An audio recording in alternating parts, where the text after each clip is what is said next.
제목은 지나가는 광야. 제가 5년 전에 여기 취임하기 전에 인터뷰하러 왔었을 때에 드렸던 말씀입니다. 지나가는 광야. 오늘 하고자 했던 이유는 다른 것이 아니라 설교는 항상 하는 건데 우리 교인들 중에서 사랑하는 사람을 보내고 또 우리 교인들 중에서 또 직장으로 인하여서 힘들어하시는 분들 계시고 경제적인 위기 속에서 가정이 한때는 잘 살다가도 힘든 그런 환경을 보면서 위로하고자 하는 메시지를 같이 나누고자 해서 5년 전에 제가 전했던 말씀을 다시 한번 우리가 같이 나누기를 원합니다. 요새 우리 미국을 보게 되면 경제적인 위기에 와서 많은 사업가들 또 직장인들이나 또 우리 가정들이 많이 힘들어합니다. 우리 남편, 우리 아내, 우리 어머님, 우리 자녀들이 직장을 잃는 모습을 볼 수가 있습니다. 근데 이 현상은 미국뿐만 아니라 지금 세계 전체가 다 그렇습니다. 수요일날 제가 말씀드린 것처럼 요한계시록 13장 보게 되면 이 말세에 이건 당연히 이루어질 일들입니다. 많은 분들은 경제적으로 나아지기 위해서 기도하지만 여러분, 요한계시록은 우리가 막을 수가 없어요. 세상은 물질을 의지합니다. 신뢰합니다. 물질을 사모하기 원하고 또 그것을 붙들기 원합니다. 왜? 그게 힘이 되고 권력이 되기 때문에. 이 돈은 여러분 결국은 악을 도모하게 되고 결국은 악으로 인해서 우리는 서로 죽이는 세상이 됩니다. 요한계시록은 우리에게 얘기합니다. 마지막 하나님의 재앙이 내리게 되면 경제적으로 하나님께서는 치신다고 합니다. 그때는 정말 돈 있는 사람들은 없는 사람들의 돈까지 다 뺏어가고 결국은 그들이 권력을 잡아서 핍박한다라고 합니다. 근데 하나님께서는 이 마지막 날에 그 진노를 통하여서 심지어 그 권력 잡은 자들도 하나님께서는 심판하신다라고 합니다. 그래서 지금은 우리가 말세를 지금 보고 있다라고 여러분 생각하시면 돼요. 그렇다고 해서 대환란 들어갔다는 얘기는 아닙니다. 준비하라는 얘기죠. 그러다 보니까 요새 좀 뉴스를 보게 되면 많은 대학생들이 요새는 졸업을 해도 직장이 없다고 합니다. 그러다 보니까 어디 갈 데가 없어서 융자를 또 얻어서 석사를 하다가 또 석사를 이제 끝나게 되면 박사까지 하는 그런 입장이라고 합니다. 한국도 마찬가지겠죠. 요새는 학생들이 이제 직장이 없다 보니까 다 가정으로 돌아간다고 합니다. 부모님에게 얹혀 살겠다는 얘기죠. 그러다 보니까 부모님들도 힘들어해요. 그것뿐만 아닙니다. 부모님이 이제 자녀들에게 어느 정도 줄 수 있지만 자녀들이 원하는 만큼 줄 수 없을 때 자녀들의 분노로 인해서 또 부모를 살해하는 또 사례가 이제 요새 종종 일어난다고 합니다. 미래가 참 어둡습니다. 밝지 못해요. 불행입니다. 우리 부모님들, 우리 자녀들이 잘 되기 위해서 기도하고 있습니다. 근데 여러분, 현실은 기도하는 만큼 안 될 때가 있어요. 얼마나 불행입니까? 오늘 본 말씀 보게 되면 야곱도 그런 불행한 삶을 살고 있습니다. 미래된 불행. 우리가 알다시피 오늘 본 말씀 앞서서 야곱은 항상 그 형의 장자의 명분에 대한 욕심이 많았습니다.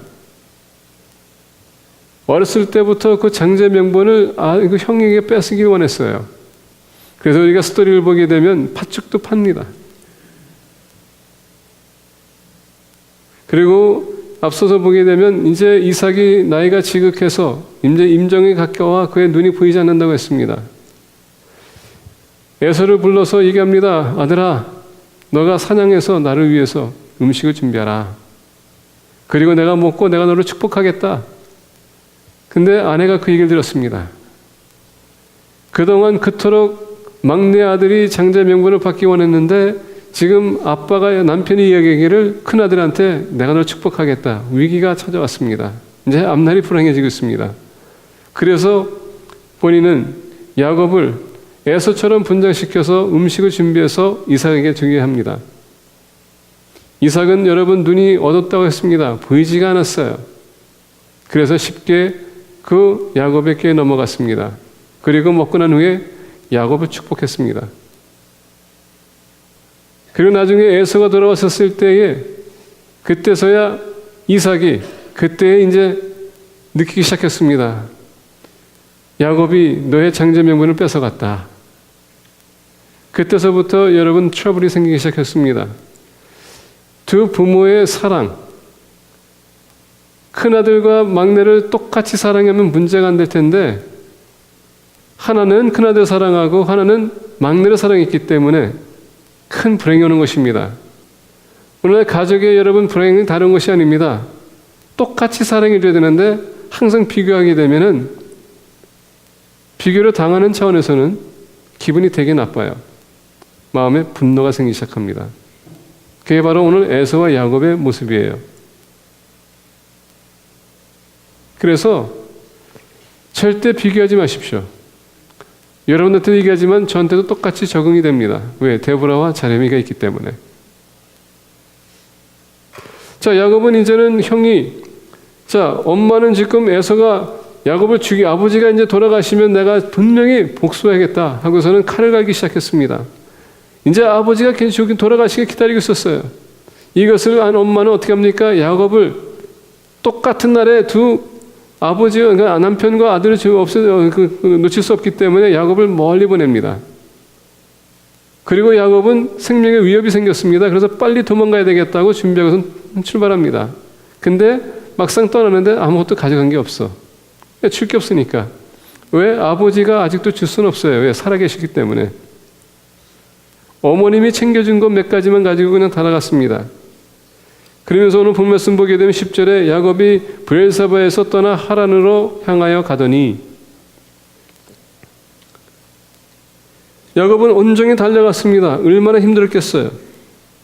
계속 달려갔습니다. 미래에 대한 소망.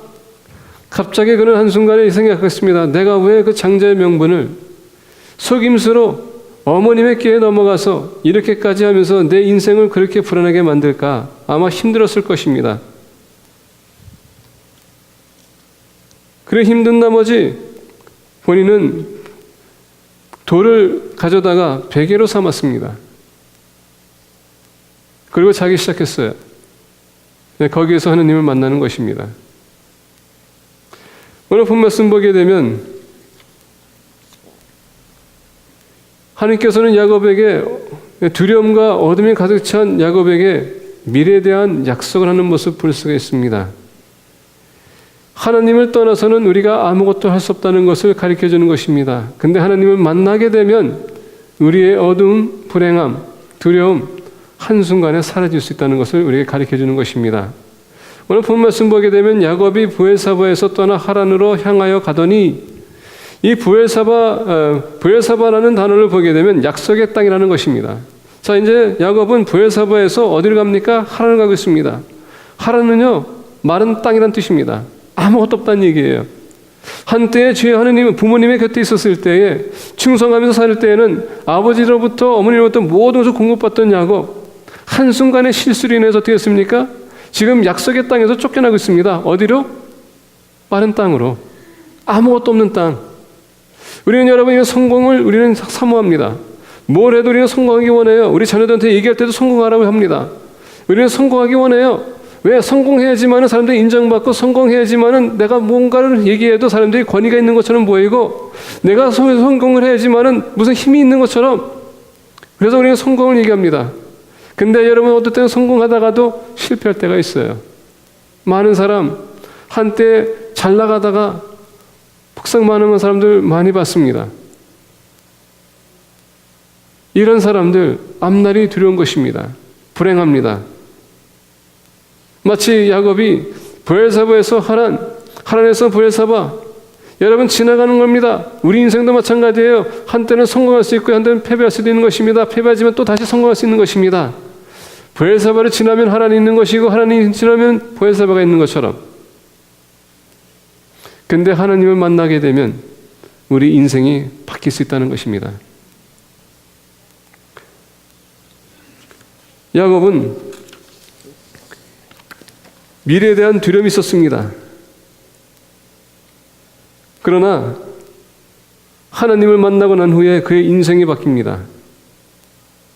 오늘 본문 말씀에서는 우리에게 가르쳐주는 진리는 우리가 지금 이 힘들고 어려운 세상에서 어떻게 하면 주님께서 약속하신 그 풍성한 삶을 살 수 있을까? 다시 우리가 돌아갈 수 있을까? 이것을 같이 말씀을 통해서 배우기를 원합니다. 첫 번째 오늘 본문 말씀 10절과 11절 다시 한번 보겠습니다. 야곱이 브엘사바에서 떠나 하란으로 향하여 가더니 한 곳에 이르러는 해가 진지라 거기서 유숙하려고 그곳에 한 돌을 가져다가 베개로 삼고 거기 누워 자더니 야곱은 불안과 두려움 때문에 집에서 도망했지만 본인 생각에는 본인이 집에 도망갔다고 생각했을 것입니다. 근데 하나님은요, 야곱을 위해서 새로운 계획이 있었습니다. 그것은 뭡니까? 하나님께서는 야곱을 광야로 인도했다는 것입니다. 우리가 호세아서 2장 14절 보게 되면 이런 말씀이 있습니다. 그러므로 내가 저를 계유라는 단어가 있습니다. 계유하여 거친 들로 데리고 가서 거기서 말로 위로하고 라고 합니다. 자, 계유라는 단어는 유인하다, 유혹하다 라는 뜻입니다. 자, 우리가 호세아를 보게 되면 호세는 하나님께서 택한 선지자예요. 근데 하나님께서는 호세에게 아마 상상할 수도 없는 그런 하나님께 명령을 합니다. 아마 거룩한 사람이 이런 부탁을 받았을 때 아마 하나님 의심할 수도 있어요. 하나님께서는 호세에게 얘기합니다. 너는 가서 내 아내를 삼되 고멜 창녀를 너가 삼으라 라고 합니다. 아내로 삼으라 합니다. 이건 여러분 그때 당시에 있을 수도 없는 얘기예요. 하나님의 사람이 어떻게 창녀하고 살 수 있는가? 이건 말도 안 되는 얘기입니다. 근데 하나님께서 명령했기 때문에 가서 아내로 데려옵니다. 근데 이 여자가 살다가 바람이 났어. 또 도망가. 그때 당시에는 여러분 사람이 결혼했는데 바람이 났다 그러면 여러분 돌려 쳐서 죽이는 것입니다. 이게 사명감이에요. 사형감입니다. 근데 도망갔어요. 그러면 호세아는 이제 나 자유 얻었다라고 할 수도 있었습니다. 왜? 그동안 이 여자로 인해서 내가 얼마나 사람들한테 눈총을 받았을까? 근데 하나님께서 얘기합니다. 들어가서 사와라. 다시. 얼마나 황당한 예수님 메시지입니까? 다시 가서 데려오라고 합니다. 그것도 돈을 주고 사오라고 합니다. 그러면서 호세아는 뭘 가르쳐 주냐면 이 고멜은요, 우리를 얘기하는 것입니다. 우리는 하나님이 항상 우리가 예수님을 영접했지만은 항상 가늠해. 뭐를 가늠합니까? 세상에 뭔가를 얻기 위해서 우리는 항상 주님을 배신합니다. 죄를 집니다. 항상 떠나갑니다. 우리가 우상을 우리가 숭배할 때가 많습니다. 그런 모습을 우리에게 보여주는 것입니다. 근데 오늘 우리가 호세아서 2장 14절 보게 되면 그러므로 내가 저를 계유하여 거친 들로 데려가서 말로 위로하고 자, 오늘 말씀 보게 되면 하나님께서는 얘기합니다. 이런 고멜을 내가 광야에 데려가서 내가 유인하겠다. 그러면 유혹하겠다라고 합니다. 다시 얘기한다면 무슨 얘기냐면요. 꼬시겠다는 얘기예요. 뭘 꼬시겠다는 얘기인지 아십니까? 계속 바람나고 도망가는 것 데려와서 계속 그를 설득시키겠다는 얘기입니다. 하나님은 우리를 사랑하시기 때문에 우리가 세상에 나가서 타락하는 것을 원치 않습니다. 그래서 항상 하나님은 우리를 관심 가지시는 분이에요. 그래서 예수님을 보내신 것이고 십자가에 지게 하신 것입니다. 그리고 어느 날 또 계속 죄를 짓게 되면 회개할 수 있는 그 길을 열어주신 거예요. 그게 하나님의 사랑입니다. 근데 왜 광야로 내려갔을까? 여러분 광야에 가보신 분들은 여기 군인들은 아실 겁니다. 가게 되면요 그냥 아무것도 없어. 그냥 모래사장이야. 근데 생각해 보세요. 야곱은 지금 혼자 가고 있습니다. 얼마나 외로운 생활인 것 같아요. 그렇죠? 외로울 것입니다. 지쳤습니다. 하나님께서는 그를 유인했습니다. 왜? 광야로 가게 되면 본인이 생각했던 그 장자의 명분 보이지 않습니다. 예, 부모님도 안 보입니다. 아무것도 의지할 게 없어요. 근데 거기에 만약에 우리가 만약에 그 사막을 걸어간다고 합시다. 혼자 걸어가기는 얼마나 힘들겠어요. 근데 누가 옆에 있다면은 말동무도 되고 서로가 의지가 되고 힘이 되지 않겠습니까? 그래서 하나님은 야곱을 광야로 인도한 것입니다. 거기서 만나기 위해서. 다시 얘기한다면은 너가 나를 의지해야 된다. 하나님께서 그래서 야곱을 광야로 인도한 것입니다. 근데 여러분, 야곱은 거기에 있었을 때에 아직도 그의 잘못을 인식을 못했어요. 뭐가 잘못된 것인지, 왜 그가 거기 왔는지를 모릅니다. 우리가 에스겔 20장을 보게 되면 하나님이 이스라엘이 포로 생활할 때에 왜 이스라엘 백성들이 포로 생활하는가 그는 고민했습니다. 그발 강가에 왔더니 하나님께서는 계시를 보입니다. 너희들이 나의 말을 떠났기 때문에, 다시 얘기한다면은 그들이 포로 생활했던 것은 죄를 범했기 때문에, 하나님 말씀을 어겼기 때문에 하나님께서는 그들이 포로 생활했다는 것입니다.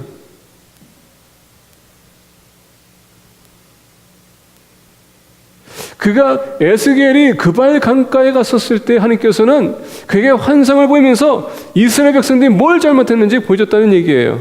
이와 같이 야곱을 지금 광야로 데려온 것은 뭐냐? 다른 시야를 돌리지 못하게, 여러분 다른 데는 시를 돌리지 못하게 하나님에게 초점을 맞추게 하기 위해서 광야로 데려온 것이고, 거기에서 하나님께서 얘기합니다. 우리가 보게 되면 에스겔 35절에 보게 되면 이렇게 얘기합니다. 너희를 인도하여 열국 광야에 이르러 거기서 너희를 대면하여 긍문하되, 에스겔 20장 30절에 35절을 보게 되면 너희를 인도하여 열국 광야에 이르러 거기서 너희를 대면하여 긍문하되, 여기서 긍문이라는 단어를 보게 되면 증거를 펼쳐놓는다라는 뜻입니다. 종합하여 관찰하다 하는 뜻을 갖고 있는 것이에요.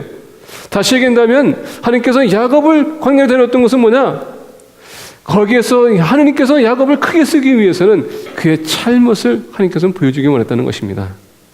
하나님은 벌써 이미 야곱에게 장자 명분을 주겠다고 약속했어요. 근데 야곱은 어머니뿐만 아니라 자기의 욕심 때문에 결혼 어땠습니까? 하나님의 타이밍에 그가 본인이 응하는 것이 아니라 임의대로 본인이 실천했다는 얘기예요. 거기에 대해서 하나님께서는 야곱에게 보여주기 원했다는 것입니다.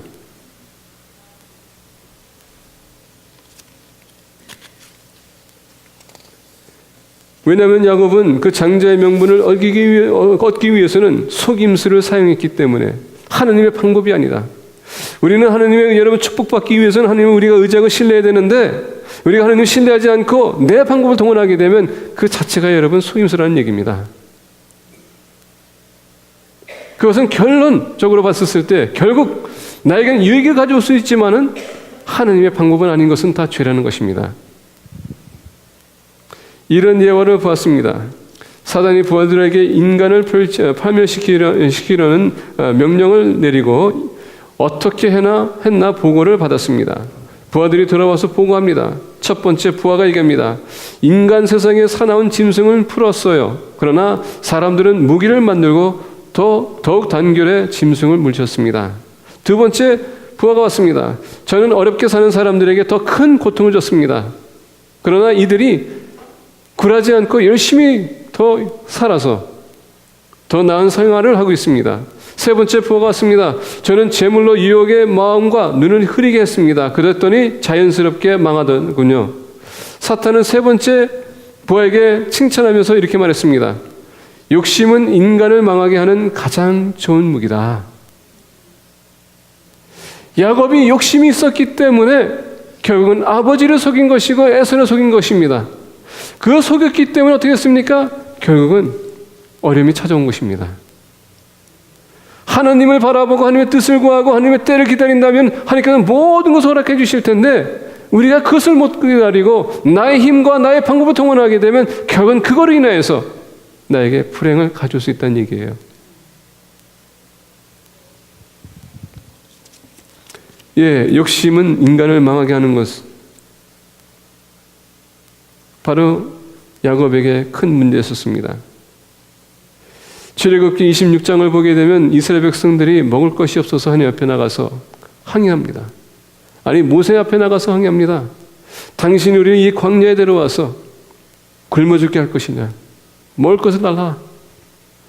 하나님께서는 모세는 하나님께 나갑니다. 그리고 하나님 앞에 기도합니다. 이들이 배고프다고 합니다. 어떻게 하면 좋겠습니까? 하나님께서는 만나를 내려주십니다. 근데 만나를 내려주는 데 있어서 하나님께서는 얘기합니다. 하루하루 먹을 것만큼은 너희들이 주라. 근데 우리가 보게 되면은 그들이 먹을 것만큼 그들이 추수했습니다. 많이 했던 모았던 적게 모았던 다 어떻게 됐다고요? 배불리 먹었다라고 합니다. 근데 하나님께서 얘기하는 것은 뭐냐면 그날을 위해서 너희들이 모으라. 그리고 남기지 말라. 그리고 안식일 위해서는 너희들이 이틀치를 모아라. 그리고 남기지 말라. 근데 어떤 사람도 욕심이 생겼습니다. 그래가지고 만나를 그들이 주셨는데, 그리고 다 먹어야 되는데 먹지 않고서는 그 다음 날을 위해서 그들이 놨더니 나중에는 악취가 생기기 시작했습니다. 그들이 모세의 말을 청정치 아니하고 더러는 아침까지 두었더니 벌레가 생기고 냄새가 난지라. 여러분, 맞습니다. 욕심은 죄예요. 죄는요, 냄새가 나게 돼 있는 것입니다. 그게 사람을 불편하게 만드는 것이고 망하게 만든다는 것입니다. 야곱의 문제는 다른 것이 아니었습니다. 하나님께서 야곱에게 보여주기 원했던 것은 너가 다시 브엘사바로 약속의 땅으로 들어가려면은 너의 죄 인식하고 회개하라는 것입니다. 우리의 죄를 우리가 인식하지 못하고 깨우침 받지 못하고 산다면은 우리는 계속 멸망의 길을 갈 수밖에 없어요. 저 친구 중에서 한 친구는 어렸을 때부터 본인도 몰랐을 거예요. 이 얘기할 때마다 고개를 이렇게 하는 친구였어요. 얘기하다 이렇게 하는 친구. 여러분 혹시 그런 친구 보셨습니까? 그 친구하고 10년 동안 사귀었는데도요, 본인은 이렇게 하는지도 모르고 있었어요. 나는 신기해가지고 내가 물어봤습니다. 너는 어떻게 얘기할 때마다 이렇게 하나 그랬더니 내가 모르는 것입니다. 모르면은 본인이 계속 이렇게 하는 겁니다. 얘기할 때까지도 몰랐던 얘기예요. 그래서 친구의 어머님한테 물어봤습니다. 이제 왜 도대체 이러냐 그랬더니 어렸을 때 충격을 받았는데 그 충격이 나서 계속 이렇게 했다는 얘기예요. 나중에는 상담을 받아가지고 치유가 됐거든요. 그러니까 여러분, 모르면은 계속 하는 겁니다. 그래서 하나님은 우리를 축복하기 원하는데 이 죄가 해결되지 않으면 축복할 수가 없습니다. 그래서 하나님께서 유인하는 것입니다. 그리고 얘기하는 것이에요. 와라, 우리 변론하자. 뭐가 잘못됐는지 우리 보자. 하나님께서는 우리의 삶을 바꾸기 원하시는 것입니다. 그게 절대가 되지 않는 한 하나님은 계속 우리를 두세요. 근데 우리가 하나님 만나기 원한다면 하나님께서 만나주실 뿐만 아니라 그 문제도 해결해 주실 분이라는 것입니다. 여러분의 미래가 불행하십니까? 하나님에게 맡기세요. 그분은 여러분들 만나기 원하십니다. 그리고 여러분들한테 해결할 수 있는 방법을, 답을 주기 원하십니다. 두 번째로 본 말씀 보겠습니다. 12절에서부터 15절입니다. 꿈에 본즉 사닥다리가 땅 위에 서 있는데 그 꼭대기가 하늘에 닿았고 또 본즉 하나님의 사자들이 그 위에서 오르락 내리락 하고 또 본즉 여호와께서 그 위에 서서 이르시되 나는 여호와니 너희 조부 아브라함의 하나님이요 이삭의 하나님이라. 내가 누워있는 땅을 내가 너와 내 자손에게 주리니 내 자손이 땅에 티끌같이 되어 내가 서쪽과 동쪽과 북쪽과 남쪽으로 퍼져나갈지며 땅의 모든 족속이 너와 내 자손으로 말미암아 복을 받으리라. 내가 너와 함께 있어 내가 어디로 가든지 너를 지키며 너를 이끌어 이 땅으로 돌아오게 할지라. 내가 내게 허락한 것을 다 이루기까지 너를 떠나지 아니하리라 하신지라. 자, 오늘 본 말씀 보게 되면 야곱은 여호와 하나님을 한 번도 본 적이 없어요. 오늘 하나님께서 본인 스스로가 야곱에게 소개하는 것은 어떻게 합니까? 아브라함의 하나님, 이삭의 하나님으로 소개했습니다. 아버지가 하나님 앞에 나가서 제사 드리는 걸 봤습니다. 목격했을 거예요. 근데 본인 스스로 직접 하나님을 만나본 적은 없어요. 근데 오늘 본 말씀 보니까 하나님께서 이제 야곱에게, 여러분 부모의 축복이 얼마나 중요한지 아십니까?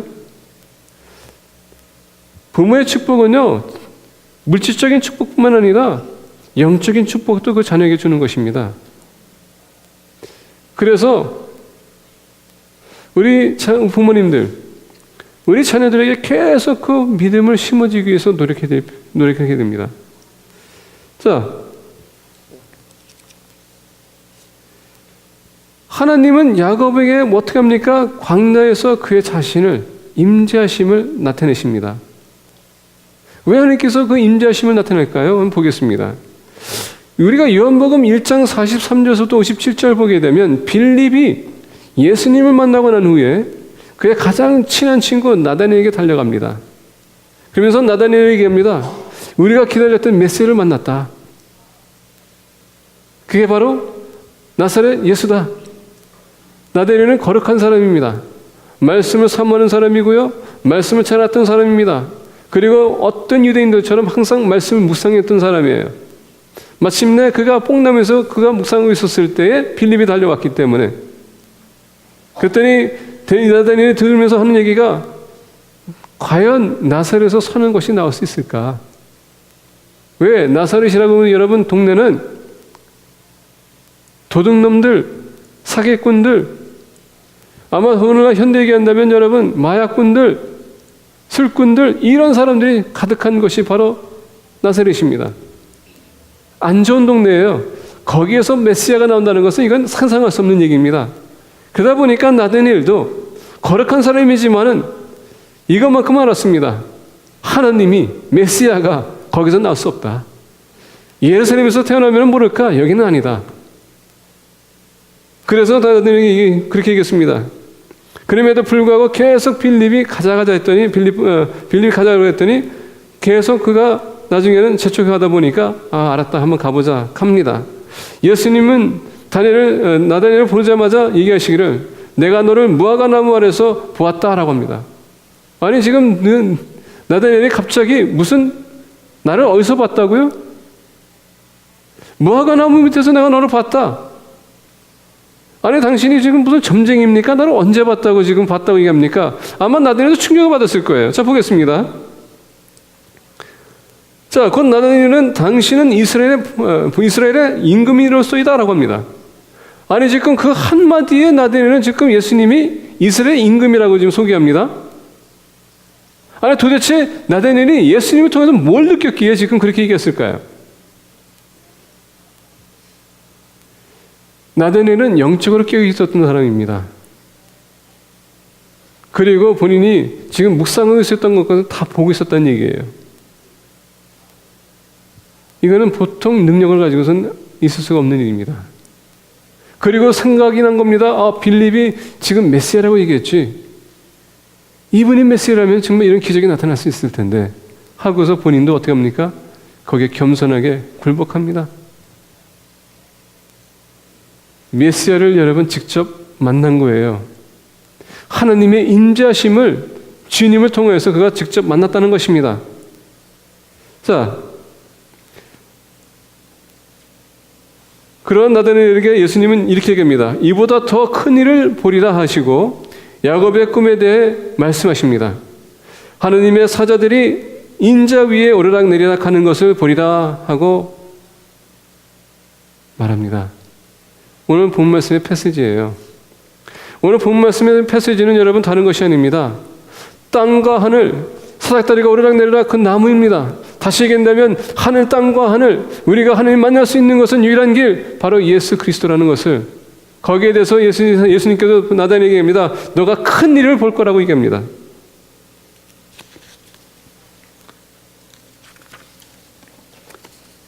다시 얘기한다면 임마누엘 하느님이 십자가의 사건으로 하나님의 백성을 약속의 땅으로 인도할 것을 보여준 것입니다. 그게 바로 야곱이 본 거예요. 이 땅이 하나님이 거하는 땅. 오늘 본 말씀 보게 되면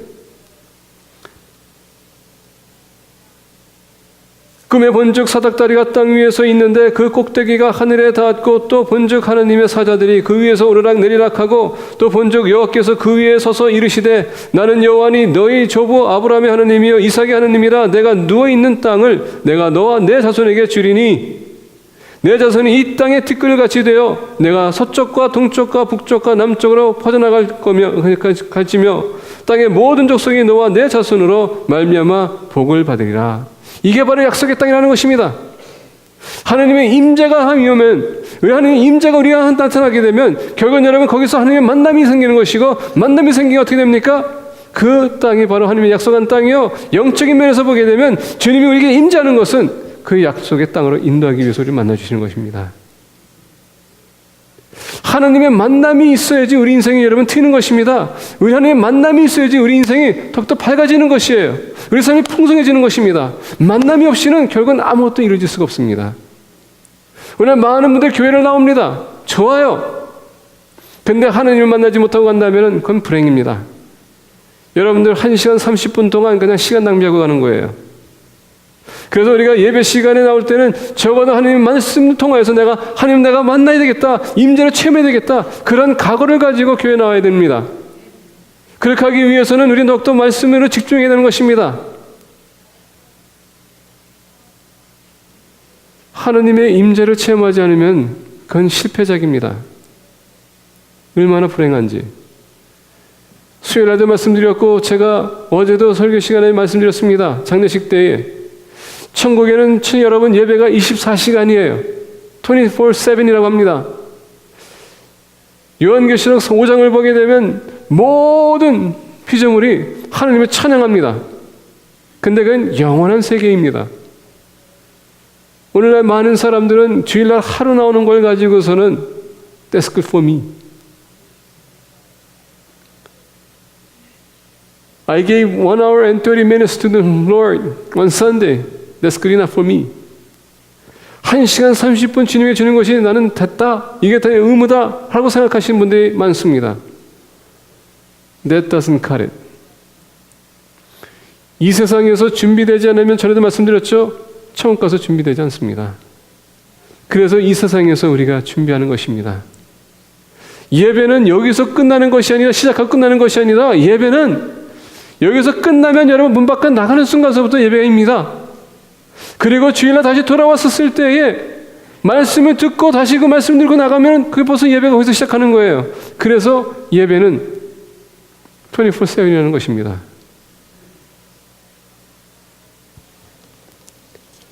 갑자기 이렇게 힘없는 사람이 설교하면 이렇게 힘이 생겨요. 하나님의 은혜 아닙니까?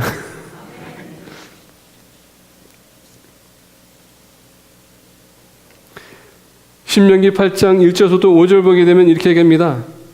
모세는 하나님께서 이스라엘 백성을 40년 동안 광야에서 인도하여 약속의 땅에 들어가게 하셨음을 기억하라고 이스라엘 백성에게 명령하십니다. 40년 동안 하나님께서 그들을 어떻게 인도했다고요? 구름 기둥과 불 기둥으로. 그게 하나님의 임재를 보여주는 것입니다. 왜 하나님께서 임재를 보여주셨다고요? 그들을 가나안 땅을 약속의 땅을 인도해 주기 위해서 임재하신 것입니다. 오늘 예수님께서 왜 우리에게 오셨는지 아십니까? 그냥 우리를 필요한 것 채워주기 위해서가 아닙니다. 영생을 주고 천국으로 인도할 수 있는 길을 보여주기 위해서, 우리를 천국으로 인도해 주기 위해서 임재한 것입니다. 우리 인생에 가장 여러분 자신감 있다고 생각할 수 있는 것, 자부심 있다고 생각하는 건 다른 건 몰라도요 한 가지만 우리가 확신할 수 있을 거예요. 그건 뭐냐? 예수 그리스도 안에서 나는 천국을 얻었다는 것. 그게 가장 큰 축복이에요. 다른 건 다 부수입니다. 다른 거는 천국에 내가 가기 위해서 하나님께서 주시는 것이지 가장 큰 축복은요 하늘나라예요. 그래서 주님께서 우리에게 임재하시는 것입니다. 우리가 함께 하시는 것입니다.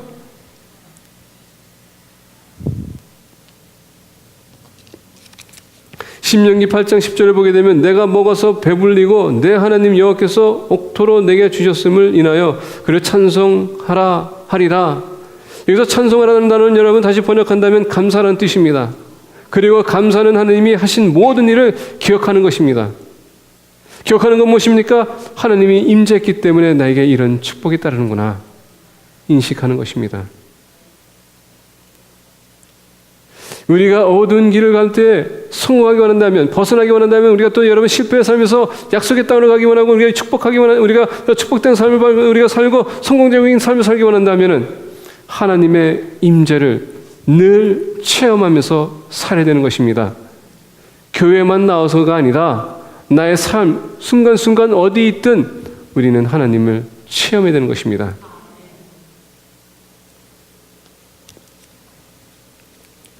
전에도 말씀드린 것과 같이 우리 침례교에서는 브라질을 향하여서 단기 선교 간 적이 있습니다.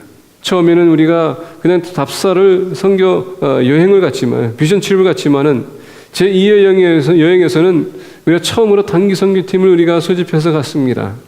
갔었을 때 아무것도 준비가 안 됐어요. 이상하게도요, 우리는 항상 기대하고 갑니다. 준비하고 가는데 선교지에 도착하게 되면 선교사가 준비가 되지 않거나 아니면 그 사역자가 준비가 안 돼요. 항상 가게 되면은요, 우리가 뭘 다시 시작해야 돼. 근데 한 가지 중요한 것은 뭔지 아십니까? 그런 불행 속에서도 막 불만 불평이 터져 나오지만은 우리가 하느님에게 기도하고 움직이게 되면 하나님께서 다 채워주신다는 것. 그게 하나님의 임재예요. 그 환경을 통하여서 그 어린아이들이 예수님이 몰랐던 애들이 BBS를 통하여서 다른 사역을 통해서 주님께로 돌아온다는 것. 그리고 우리가 떠나고 난 후에도 그 어린아이들이 계속 그 교회에 찾아온다는 것. 이건 여러분 하느님의 임재가 할 수 있는 임재하심을 통하여서 역사하심을 통해서 이루어질 수 있다는 것입니다. 우리 힘을 가지고는 안 돼요. 그래서 하느님의 임재가 필요한 것입니다. 우리를 천국으로 인도하는 것뿐만 아니라 약속의 땅으로 인도하는 것뿐만 아니라 우리 인생이 바뀔 수 있기 때문에. 마지막으로 보겠습니다. 16절서부터 우리 22절입니다. 야곱이 잠이 깨어 이르되 여호와께서 과연 여기 계시거늘 내가 알지 못하였도다. 이에 두려워하여 이르되 두렵도다. 이곳이요 이것은 다름 아닌 하나님의 집이요 이는 하늘의 문이로다 하고 야곱이 아침에 일찍이 일어나 베개로 삼았던 돌을 가져다가 기둥으로 세우고 그 위에 기름을 붓고 그것 이름을 베들이라 하였더라. 이 성의 옛 이름은 루스더라. 야곱이 소원하여 이르되 하느님이 나와 함께 계셔서 내가 가는 이 길에서 나를 지키시고 먹을 떡과 입을 옷을 주시어 내가 평안히 아버지 집으로 돌아가게 하시오면 여호와께서 나의 하느님이 되실 것이요 내가 기둥으로 세운 이 돌이 하느님의 집이 될 것이요 하느님께서 내게 주신 모든 것에서 10분의 1을 내가 반드시 하느님께 드리겠나이다 했더라. 자, 어떨 밀러라는 분이 있습니다. 어느 세일즈맨의 죽음, Death of a Salesman이라는 책이 있습니다.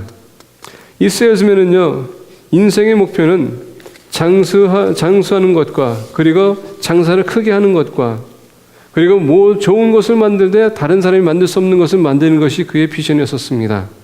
열심히 살라고 그가 노력했습니다. 그리고 자식들이 그가 살아왔던 삶을 따라오기를 바라면서 그는 열심히 살았는데 그는 그 꿈을 이루지 못했어요.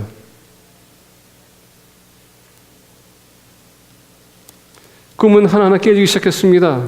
직장을 잃게 됐습니다. 그리고 나중에는 자식 하나하나가 자기를 믿지 못하고 떠나기 시작합니다. 그리고 결론은 그는 자살하고 맙니다.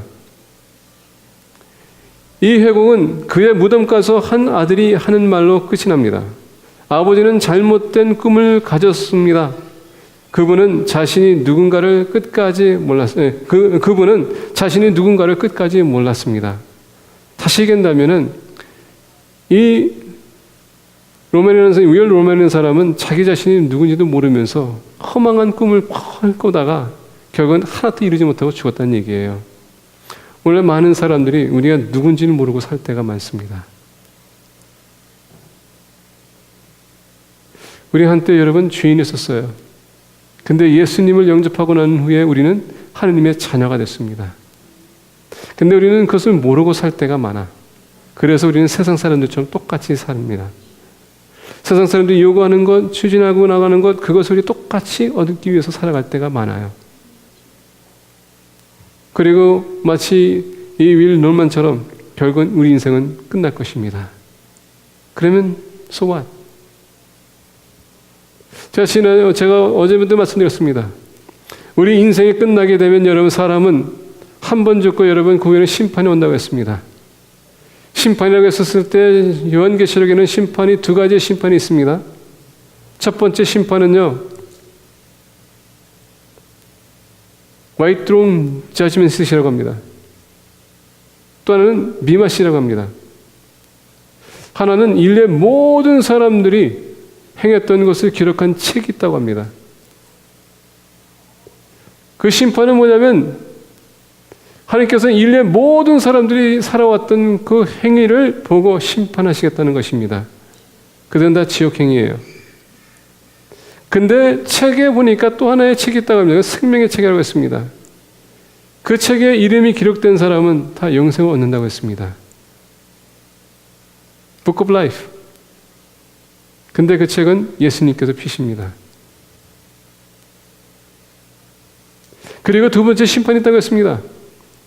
그 심판은 뭐냐면은 믿는 사람들이 이 세상 살면서 어떻게 살았냐에 따라서 거기에 대한 하나님께서 심판하겠다는 얘기예요. 받을 상금과 뺏어야 될 상금. 우리 믿는 사람들은요, 목적 있는 사람이에요. 비전 있는 사람이라는 것입니다.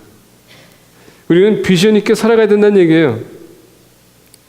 비전이 없으면 우리는 여러분 패배할 수밖에 없습니다. 실수밖에 없고 여러분 우리는 좌절할 수밖에 없습니다. 우리 모두가 비전이 필요합니다. 오늘 본 말씀 보게 되면 13절에서부터 우리 15절 보겠습니다. 또 본즉 여호와께서 그 위에 서서 이르시되 나는 여호와 하나님이니 너희 조부 아브라함의 하나님이며 이삭의 하나님이라. 내가 누워 있는 땅에 내가 너와 내 자손에게 주리니 내 자손이 땅에 티끌같이 되어 내가 서쪽과 동쪽과 북쪽과 남쪽으로 퍼져나갈지며 땅의 모든 족속이 너와 내 자손으로 말미암아 복을 받으리라. 내가 너와 함께 있어 내가 어디로 가든지 너를 지키며 너를 이끌어 이 땅으로 돌아오게 할지라. 내가 내게 허락한 것을 다 이루기까지 너를 떠나지 아니하리라 하신지라. 자, 20절과 20절에서부터 22절입니다. 야곱이 소원하여 이르되 하나님이 나와 함께 계셔서 내가 가는 길에서 나를 지키시고 또 먹을 떡과 입을 옷을 주시어 내가 평안히 아버지 집으로 돌아가게 하시오면 여호와께서 나의 하나님이 되실 것이요 내가 기둥으로 세운 이 돌이 하나님의 집이 될 것이요 하나님께서 내게 주신 모든 것에서 10분의 1을 내가 반드시 하나님께 드리겠나이다 했더라. 자, 지금 야곱이 하나님과 대화하면서 뭘 얘기하고 있습니까? 하나님은 지금 야곱에게 뭐라고 얘기하십니까? 내가 이렇게 하겠다라고 하십니다. 그리고 야곱은 거기에 따라서 어떻게 합니까? 하나님께서 약속하신 대로 이렇게 하게 되면 하나님이 나의 하나님이 될 것이고 내가 단을 싸서 12절을 드리겠습니다. 야곱이 여기서 뭘 얘기해 주냐면요. 야곱은 하나님은 약속의 하나님을 우리에게 비춰주는 것입니다. 하나님이 우리에게 여러분 성경할 수 있는 길과 망하게 할 수 있는 길을 다 갖고 있다는 것입니다. 우리가 하나님을 의지하고 신뢰한다면 성공의 비결을 보여주시는 것이고 아니면 우리가 불순종하면 망하는 길을 하나님께서 인도해 줄 거라는 얘기입니다. 그래서 오늘 본 말씀 보게 되면 야곱은 지금 얘기하는 것은 뭐냐? 하나님이 I will 했다는 쓰는데 하나님께서 모든 것을 주관하시는 분이라는 얘기예요. 단지 우리는 그냥 따라가면 된다는 얘기예요. 하나님께서 우리를 성공의 길로 인도하는데 너가 선수 쳐서 움직이게 되면 너가 이탈할 것이다. 이 얘기입니다.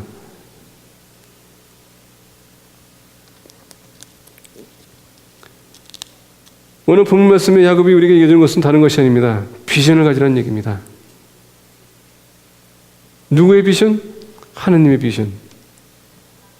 그 비전을 가지고 나의 삶에 적용하게 되면 하나님은 여러분 성공할 수 있는 길을 보여주세요.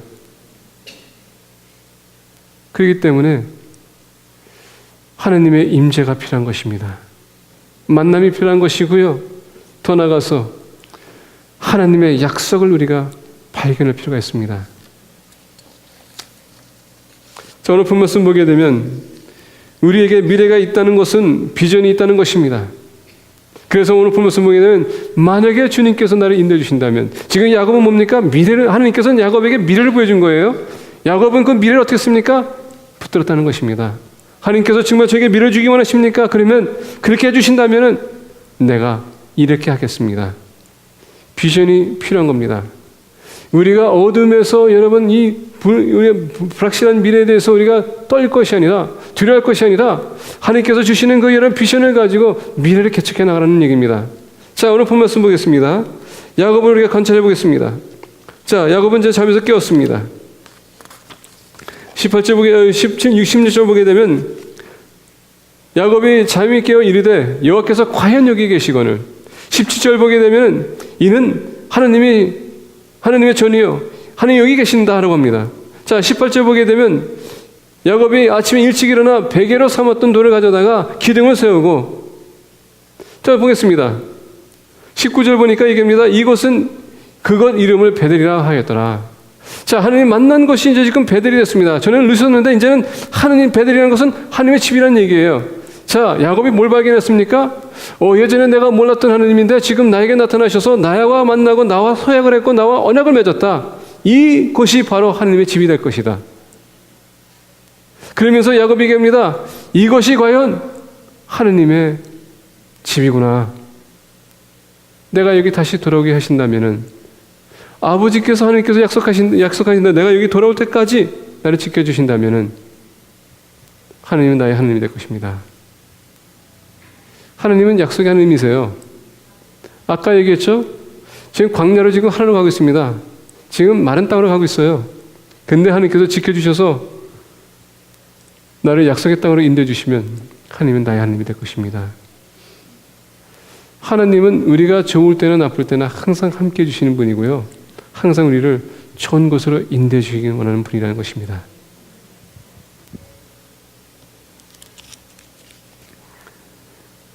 잠에서 깨어난 야곱은 환경이 변한 것을 본 것이 아닙니다. 앞으로 가려면 먼 길이에요. 근데 본인이 바뀌었어요. 예전에 몰랐던 하나님을 만난 것입니다. 빌립보서 4장 6절에서 7절 보게 되면 이렇게 얘기합니다. 아무것도 염려하지 말고 오직 모든 일에 기도와 간구로 너희 구할 것을 감사함으로 하나님께 아뢰라. 그리하면 이 모든 지각에 뛰어난 하나님의 평강이 그리스도 예수 안에서 너희 마음과 생각을 지키시리라. 하나님은 여러분들의 모든 문제를 해결하겠다고 하신 것이 아니에요. 너의 마음을 지켜주시겠다는 것입니다. 혼동이 오지 않도록, 흔들리지 않도록, 불행하지 않도록. 우리 마음을 지킨다는 것은 흔들리지 않도록. 우리 이선숙 성도님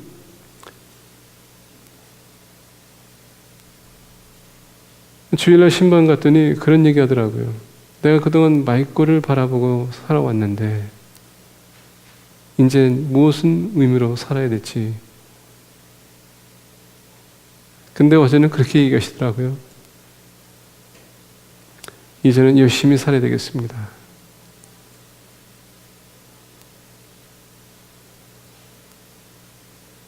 그 열심히 산다는 단어에 저는 꼭 믿음 생활을 하겠다는 것을 믿고 싶어요. 하느님은 바로 그걸 지켜준다는 것입니다. 그 마음을 지켜주시겠다는 것입니다. 그래서 우리가 자잘하는 것이 아니라 붙들어 주셔서 무사히 통과할 수 있도록.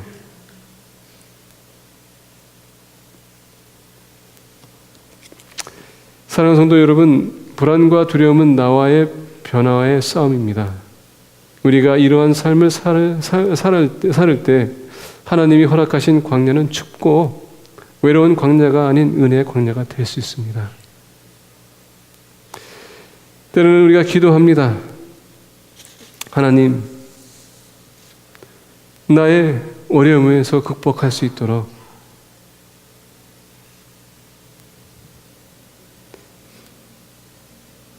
우리의 경제적인 어려움에서 극복할 수 있도록 우리에게 건강을 회복해 주셔야 하고 기도할 수도 있습니다. 다 좋은 기도예요.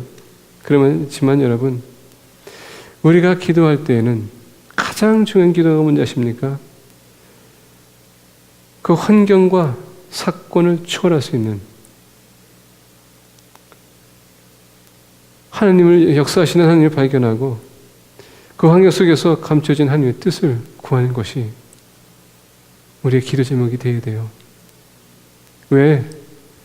지금 이런 환경을 주는 것은 하나님이 우리를 인도한 것이고 우리 그분의 임재하심을 체험하라고 하는 것이고 거기에 하나님께서는 주시고자 하는 비전을 발견하는 것입니다. 우리가 그것을 놓친다면 우리는 평생 패배하는 삶을 살 것입니다. 우리 박준현 형제님 신방할 때마다 병문안에 갈 때마다 제가 그분한테 하는 말이 있어요. 여기 있는 동안에 지금 오래 계십니다. 어디 갈 데도 없어요. 하나님의 뜻을 구하시라고. 제가 다른 얘기 다 할 수 있어요. 근데 그 형제님이 하나님의 뜻을 구하면 그분은 성공하는 겁니다. 마찬가지예요. 하나님의 뜻을 구하십시오. 기도할 때 하나님의 뜻을 구하세요. 왜 이런 어려움이 있는지. 그리고 여러분, 내가 또 하나님께서 축복하실 때 하나님의 뜻을 구하세요. 하나님, 이것을 무엇을 위해서 사용해야 되겠습니까? 하나님의 뜻을 구하게 되면 하나님은 항상 여러분들에게 좋은 길로 인도할 것입니다. 기도하겠습니다.